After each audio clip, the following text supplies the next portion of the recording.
中国11长假本该是旅游业的丰收季，但今年的11却让不少业内人士大跌眼镜。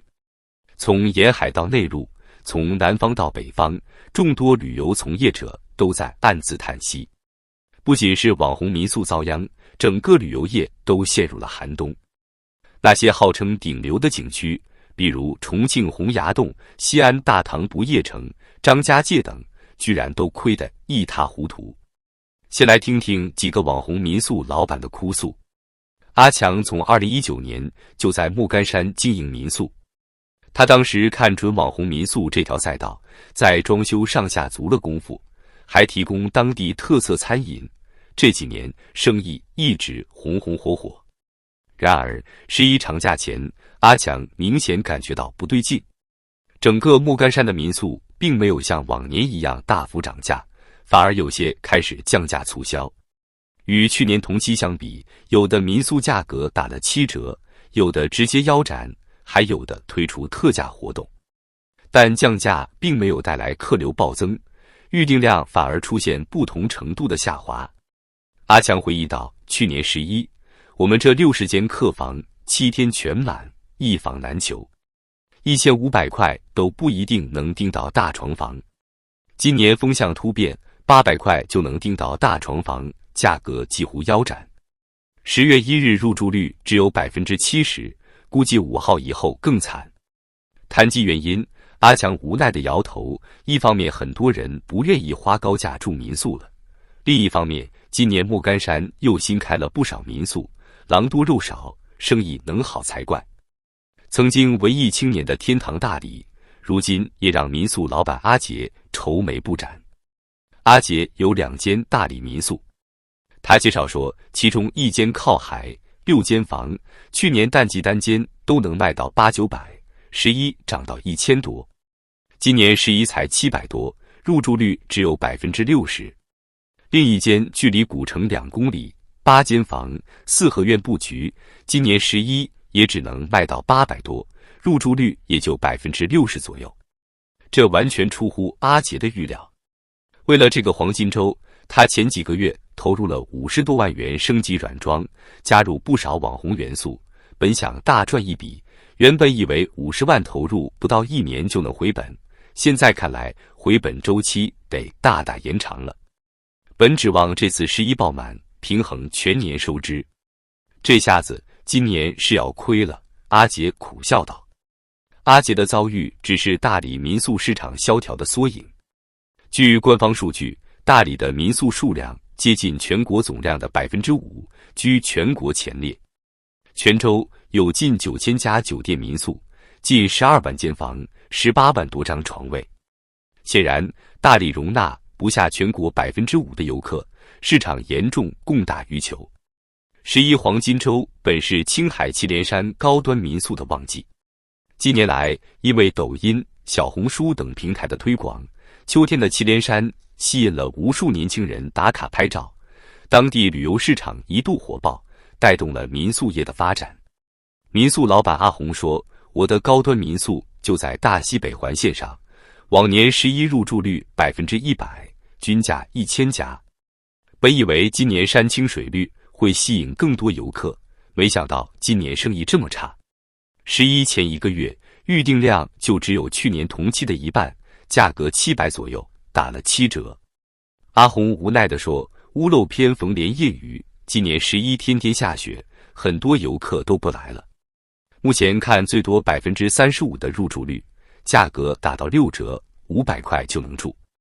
阿红泄气地说，现在别提赚钱了，只想看看能不能冲个20万营业额，把人力成本和房租搞回来。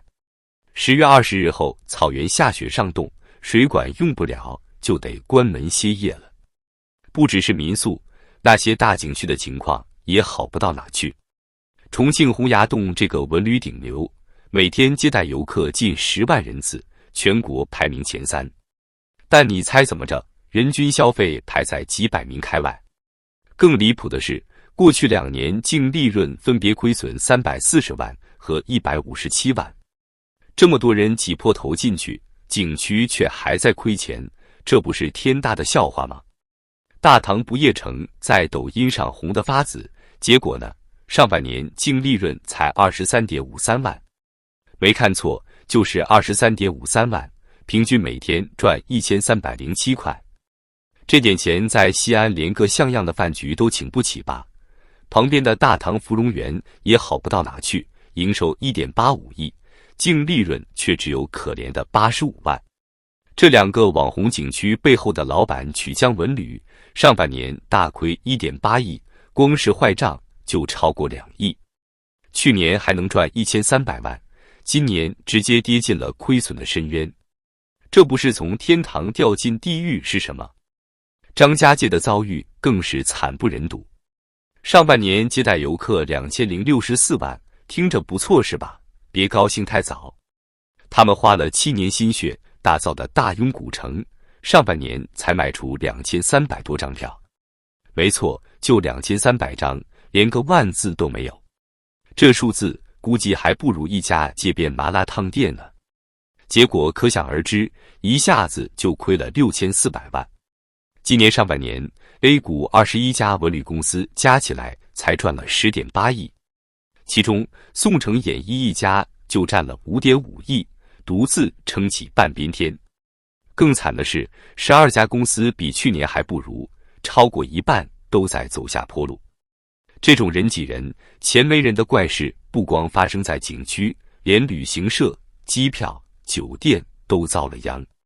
从2019年到2023年，旅行社的年均营收从1700万直接腰斩到789万，平均每家每月才赚5538块。这点钱在北上广深连个门面房的租金都交不起吧？今年暑假订酒店的人比去年多了20%，订机票的多了10%，但价格呢不升反降。拿机票来说，比去年便宜了100多块，这不是赔本赚吆喝吗？谁愿意做这种亏本买卖？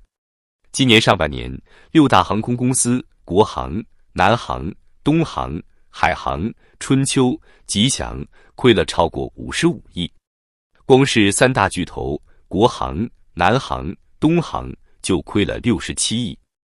本该是复苏的一年，结果亏得更惨了。人山人海，钱去哪了？权威机构数据显示，10月1日，全社会跨区域人员流动量3.3亿人次，环比增48.1%，同比增0.9%，比2019年同期增32.8%。今年11出游人数再创新高。文旅部的数据显示，今年上半年国内游客27.25亿人次，比去年多了14.3%，花了2.73万亿，比去年多了19%。人均花费从963涨到1002元。人变多了，花的钱也变多了，为啥文旅企业还是赚不到钱？答案很简单，同行太多，内卷太严重。短短4年 ，A 级景区多了3000多家，增长了25%，但游客数量基本没变。结果就是景区少赚了1000亿，平均收入少了快一半。航空公司也差不多。今年上半年坐飞机的人比疫情前多了10.7%，但航班和座位却多了16.9%。这不是自己跟自己抢生意吗？旅行社更夸张，2019年有3.8万家，现在超过6万家了。平均每天都有30家新的旅行社开张，这不是找死是什么？民宿行业简直疯了。2023年全国新增9万多家民宿企业，2024年上半年又新增5.1万家，同比增24.6%。20年来，民宿以肉眼可见的速度发展。数据显示，2017年中国民宿市场规模约145亿元，2019年增至220亿元，年均增长率接近20%。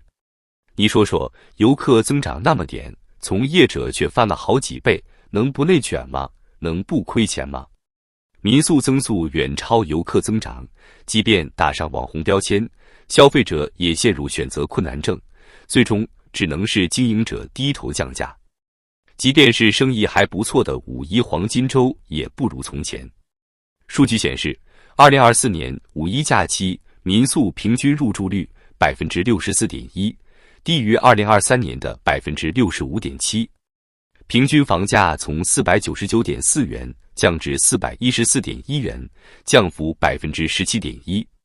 还有一个原因不得不提，很多房地产商、地方政府，甚至央企国企都打着文旅的幌子来圈地。他们根本不是想做旅游，就是想炒地皮。本来文旅项目应该轻装上阵，结果被他们搞得跟房地产一样，又是高负债，又是重资产。这不是把好好的文旅项目往坑里推吗？这个冬天，不知道有多少文旅企业能熬过去。那些只会圈地、炒概念的，怕是很快就要凉凉了。